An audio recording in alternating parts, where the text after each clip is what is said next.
wabarakatuh. Perkenalkan, nama saya Wahyu. Di kesempatan kali ini saya akan sedikit menjelaskan terkait radikalisme dalam pandangan Islam.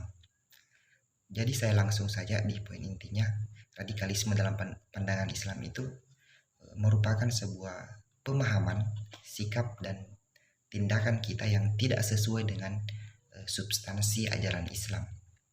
Kalau misalnya kita ingin pahami lebih dalam lagi terkait pengertian ini, pemahaman itu bisa kita artikan sebagai kemampuan kita dalam mengerti dan menafsirkan ajaran Islam. Sikap dan tindakan kita itu merupakan sebuah perbuatan atau perilaku yang kita lakukan. Ajaran Islam itu kita sama-sama tahu bahwa mengabdikan diri hanya kepada Allah Subhanahu wa taala dan tidak mensekutukan Dia dengan sesuatu pun, serta tuntutan untuk menjalankan perintah-perintahnya yang ada di dalam Al-Quran dan hadis Rasulullah Shallallahu Alaihi Wasallam. Baik, jadi itu tadi merupakan sebuah pengantar sekaligus isi radikalisme dalam pandangan Islam. Selanjutnya adalah radikalisme yang ada di dalam Al-Quran. Jadi radikalisme itu di dalam Al-Quran dikiaskan dengan kata al-ghulu. Jadi al-ghulu ini juga merupakan sinonim dari kata at-tatafur. Al-ghulu diartikan sebagai berlebihan dalam ibadah atau tidak mengikuti tuntutan Al-Quran dan Sunnah atau sesuatu yang berlebihan. Kata ghulu ini disebut dua kali di dalam Al-Quran. Yang pertama di Quran surah An-Nisa ayat 171 dan yang kedua itu di Quran surah Al-Maidah ayat 77. Jadi kedua kata ghulu ini sama-sama merujuk pada radikalisme, yaitu sikap berlebihan dalam beragama. Baik, saya akan lanjut dan saya membahas tentang intoleransi. Intoleransi adalah suatu kondisi di mana suatu kelompok seperti masyarakat, kelompok agama atau kelompok non-agama yang secara spesifik menolak untuk menoleransi praktik-praktik para penganut atau kepercayaan yang berlandaskan agama. Namun, jika pernyataan bahwa kepercayaan atau praktik agamanya adalah benar, sementara agama atau kepercayaan lain adalah salah, maka ini bukanlah termasuk intoleransi beragama. Namun, inilah yang disebut intoleransi ideologi. Dan munculnya perpecahan yang terjadi pada anak bangsa pada saat ini yang dipicu karena sentimen atau sensitifnya latar belakang suatu agama, menjadi keprihatinan yang mendalam, serta kewaspadaan untuk sejumlah elemen masyarakat yang menghendaki kembalinya kehidupan masyarakat yang rukun dan damai. Aksi intoleransi juga mengajar di lembaga pendidikan negeri maupun swasta di Indonesia. Mereka menerapkan aturan diskriminasi pada kelompok tertentu. Contoh nyata, masuknya sikap intoleransi di lembaga pendidikan adalah pemaksaan atau pemakaian jilbab kepada siswi muslim di Indonesia, negeri maupun swasta. Dengan adanya peraturan atau pemaksaan tersebut, sekolah lembaga pendidikan tersebut, maka jika salah satu siswi dalam satu lingkup sekolah tersebut tidak berjilbab, maka dianggap keimanannya atau ketaatan siswi tersebut berkurang.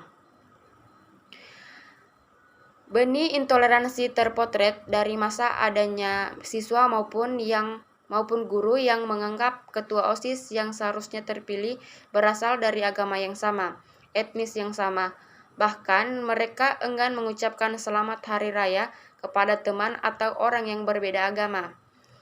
Kurangnya kegiatan di sekolah yang bertujuan mengeratkan rasa solidaritas dan toleransi dalam berteman membuat hal-hal kecil tentang sikap intoleran menjadi semakin besar.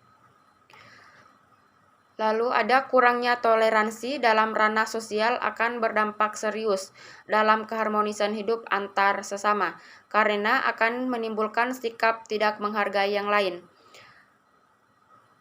Kemajemukan yang susah dipersiapkan Tuhan seharusnya dibarengi dengan sikap dan tindakan yang menjunjung tinggi pluralitas atas prinsip persamaan, kesetaraan, dan keadilan.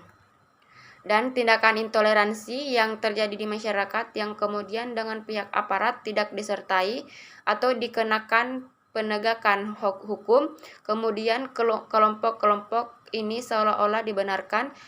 Mereka membenarkan bahwa tindakan-tindakan mereka adalah baik karena tidak ada hukuman yang memprosesnya. Lalu ada faktor penyebab kasus intoleransi. Yang pertama itu ada status ekonomi, kedua status sosial, ketiga kualitas pendidikan, keempat informasi keagamaan dan fanatisme, dan yang terakhir politisasi agama. Lalu ada lagi dampak intoleransi dalam kehidupan.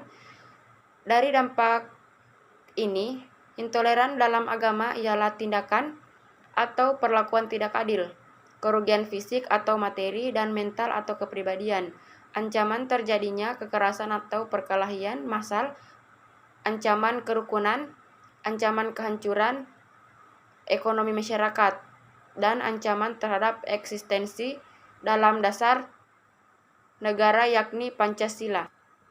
Selanjutnya saya akan menjelaskan terkait ekstremisme dalam pandangan Islam. Jadi ekstremisme dalam pandangan Islam ini bentuk pemahaman dan pengamalan yang berlebihan. Istilah ekstremisme dalam Islam ini juga dikenal sebagai dengan kata tatarruf atau gulu. Ini merupakan sebuah sikap berlebih-lebihan dalam beragama yang memang dilarang oleh Al-Quran dan juga Sunnah Rasulullah SAW.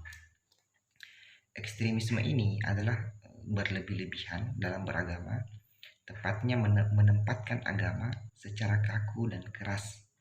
Jadi contoh dari paham ini adalah ISIS. Mungkin tidak asing lagi bagi kita. ISIS ini yang tidak hanya menyerang kelompok yang dianggap sebagai lawan, tetapi juga pihak yang dipandang menghalangi tujuan mereka.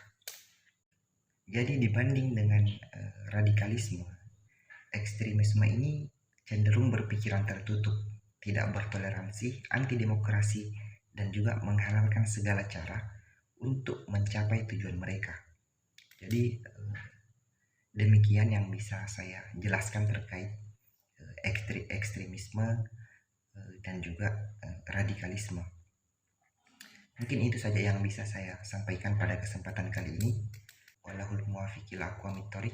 Wassalamualaikum warahmatullahi wabarakatuh.